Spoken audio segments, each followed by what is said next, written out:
اے ایمان والو خرچ کرو اس میں سے جو میں نے تمہیں رزق دیا، ایسا دو کہ وہ وقت آ جائے جب بیع نہیں ہوگی، پیسے کی تجارت نہیں ہوگی۔ مطلب یہ کہ تم تو پھر جمع میں لگ جاتے ہو، اس کے بعد آپ خرچ نہیں کرتے ہو۔ اللہ رزق تو دیتا ہے، تو پھر جو اس نے دیا اس میں سے خرچ کا حساب لے رہا ہے وہ، کہ میری راہ میں کتنا خرچ کیا۔ تم تو اس کی راہ میں آمدنی شروع کر دی، تم نے کاروبار لگا دیا۔ اس سے دادا صاحب کا تو دکان لگی ہوئی ہے باٹی دروازے، دادا کا عرص ہے، تیرا عرص کے ساتھ کیا تعلق ہے دکاندار کا؟ میلہ ہے نا، اس نے میلہ بنا لیا۔ مطلب اللہ کی راہ میں جانے والا پہلے تو یہ دیکھے کہ رزق کو اس کی راہ میں خرچ کر رہا ہے۔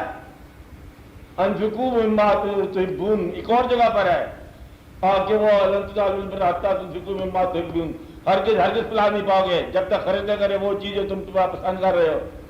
جو میں نے دیا وہ میری راہ میں خرچ کر۔ بس یہ ہے خرچ بڑھانے کا طریقہ۔ آمن جس سے بدلے ہوئے اللہ تعالیٰ کی مہربانی ہوتی ہے، اس کی راہ میں خرچ کر، دکھاوے کے بغیر۔ ورنہ وہ وقت آنے والا ہے جب بیع نہیں ہوگی، جب تجارت نہیں ہوگی، جب تمہارا پیسہ تمہارے مصرف میں نہیں آئے گا۔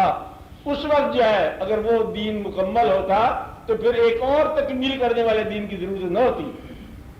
عیسیٰ علیہ السلام کا دین اگر اپنی جگہ پہ مکمل ہوتے ہیں، ہر چند کے اپنے دور میں مکمل تھا، لیکن اس کے بعد مکمل کرنے کا اليوم اکملت لکم دینکم، جس ذات پر یہ ارشاد باری تعالیٰ ہوا کہ آج ہم نے تمہارے دین کو مکمل کیا، اس ذات کی موجودگی میں کسی پرانے فارمولے کو استعمال کرنے کی خیر حافظ صاحب کی گستاخیوں میں شامل ہونے کا امکان ہے۔ اور خیال رکھا کرے اس بات کا۔ حضور اکرم صلی اللہ علیہ وسلم کے بعد اور یہ بات کافی ہے، آپ کے لیے حضور پاک صلی اللہ علیہ وسلم کی بات کافی ہے، آپ کے لیے آپ کے ارشادات کافی ہیں۔ ہر چند کے اس سے پہلے امتوں نے بڑے فارمولے ایجاد کیے۔ ایک وقت تھا کہ دنیا کے اندر آدم علیہ السلام کی اولاد کے پاس شادی کے فارمولے اور تھے، جب فارمولہ بن گیا آخری تو پھر آپ نے اس فارمولے کے اوپر چلنا ہے۔ جب آگے حضور پاک کے ارشاد کی سند کی مہر لگ گئی، اس کے بعد پھر کسی اور سند کی ضرورت نہیں ہے۔ اس کو سند الواصلین ہوگی بات کی، یہ آخری مہر ہے۔ کیا 5، اس کے بعد پہلے 10 ہوتی تھی اور 15 نمازیں ہوتی تھی، 30 بھی ہو سکتی ہیں۔ چرچ میں ایک دن جانا ہے اس کے اندر لکھا ہوا، تو کیا چرچ میں جانا ہے دن لکھا ہوا؟ یہاں تو روز 5 وقت کی نماز کا کام ہے۔ اس لیے ہمارے پاس تسلیم کے لیے، اطاعت کے لیے اللہ تعالیٰ کے محبوب صلی اللہ علیہ وسلم کے ارشاد کے علاوہ اور کوئی ارشاد نہیں ہے۔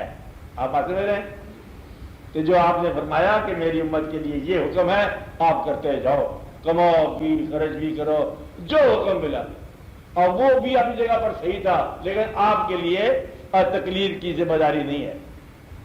آپ نے کس کو ماننا ہے؟ آپ اپنے دین پر چلنا ہے۔ آپ سے بات سمجھا رہی ہے کس پر چلنا ہے؟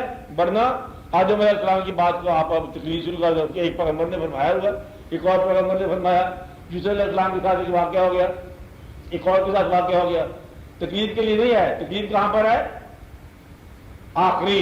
اب ہاں بھائی یہ بات یاد رکھ لینا کہ یہ مقام کیا ہے، حج کا مقام کیا ہے، روزے کا مقام کیا ہے، روزہ کیسے رکھتے ہیں جیسے حضور پاک نے ارشاد فرمایا، نماز کیسے پڑھتے ہیں جیسے آپ نے ارشاد فرمایا، پیسے کیسے کماتے ہیں جیسے آپ نے ارشاد فرمایا، خرچ کیسے کرتے ہیں جیسے آپ نے ارشاد فرمایا۔ اگر بات سمجھائی اب آپ دوسری